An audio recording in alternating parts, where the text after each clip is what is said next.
नमस्कार दोस्तों, देश की पल्स में आपका स्वागत है।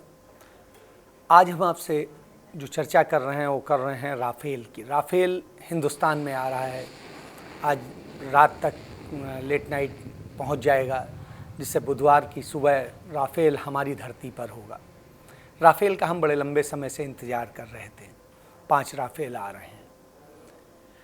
राफेल को खरीदने का जो चला था, इसका सौदा हुआ था, वो यूपीए गवर्नमेंट में हुआ था, लेकिन मैच्योर नहीं हो सका।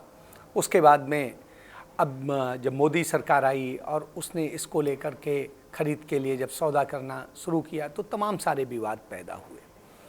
इन सारे विवादों के बीच में जब हम आगे आते हैं तो देखते हैं कि तमाम लोग सुप्रीम कोर्ट गए, दूसरी जगह गए, सारी चीज़ें हैं, सब हुई। इसके रेट को लेकर के आज तक कुछ तय नहीं हो सका है, लेकिन अंततः राफेल आ गया। राफेल से हमें उम्मीद है कि हमें एक अच्छा इक्विप्ड विमान मिलेगा, जिससे हम अपने सामरिक क्षेत्र में मजबूत होंगे। और निश्चित रूप से किसी भी देश के लिए सामरिक क्षेत्रों में मजबूत होना बहुत ज़रूरी है, क्योंकि अपनी सीमाओं की रक्षा और दूसरी शांति के लिए हमें इस तरह के इक्विपमेंट्स की ज़रूरत होती है। हमें ये भी देखना होगा कि ये सारे इक्विपमेंट्स खरीदने के साथ साथ हम लगातार रक्षा सौदे कर रहे हैं। तमाम सारे सौदों के बीच आखिर ये सौदों की नौबत क्यों आ रही है? इतना ज़्यादा पैसा हम सैन्य क्षेत्र पे क्यों खर्च कर रहे हैं? क्योंकि हम अशांति में जी रहे हैं। वो अशांति कहाँ है? हमारे पड़ोस के देशों में।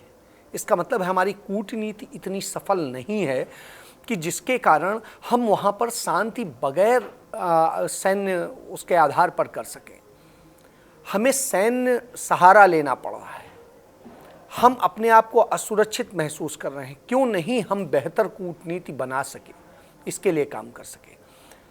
मैं चंद सालों का जिक्र करना चाहूँगा। 1962 में जब चीन ने हमारे साथ धोखा किया और हमारी कुछ ज़मीन को कब्जा किया, उसके बाद में हमारा उनका युद्ध हुआ और दूसरी चीज़ें हुई और सीमा को लेकर के विवाद एक कायम था।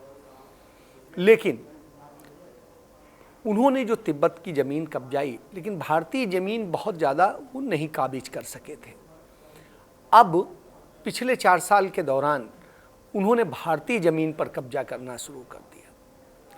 और पहले डोकलाम में उन्होंने किया, फिर वहाँ उन्होंने सड़क बना ली और दूसरी चीज़ें हुई।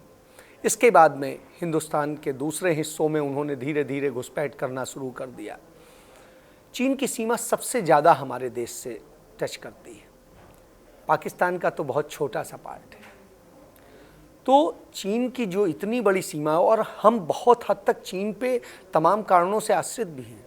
हमारे नेचुरल रिसोर्सेज भी चाइना से कहीं ना कहीं निकलते हैं। आप चाहे गंगा हो, यमुना हो, ब्रह्मपुत्र हो, बाकी पंच नदियाँ हों, वो सब कहीं ना कहीं चाइना से होते हुए आती हैं। यदि चाइना हमारे साथ पानी के साथ में खेलेगा तो हम बड़ी समस्याओं में भी आ सकते हैं, ये हमें पता है।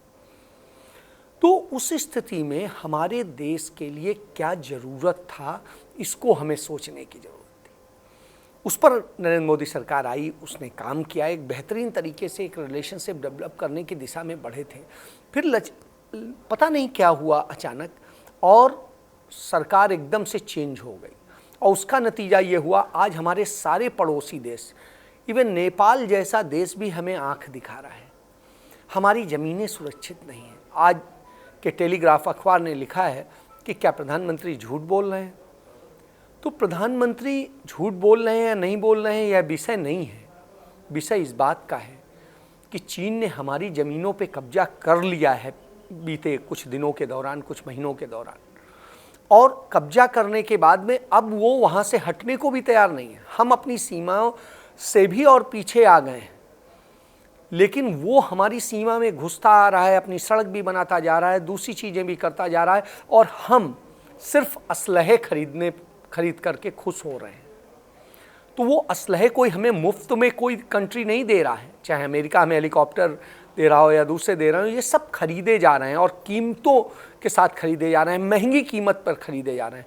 और उस परिप्रेक्ष्य में खरीदे जा रहे हैं जब पूरा देश कोविड से परेशान है, कोविड से जूझ रहा है, देश असुरक्षित है हर तरह से, हम आर्थिक रूप से बहुत संकट में हैं, उसके बावजूद खरीद कर रहे हैं। हमें सोचना होगा कि हमारी नीतियाँ कितनी सही हैं, कितनी गलत हैं।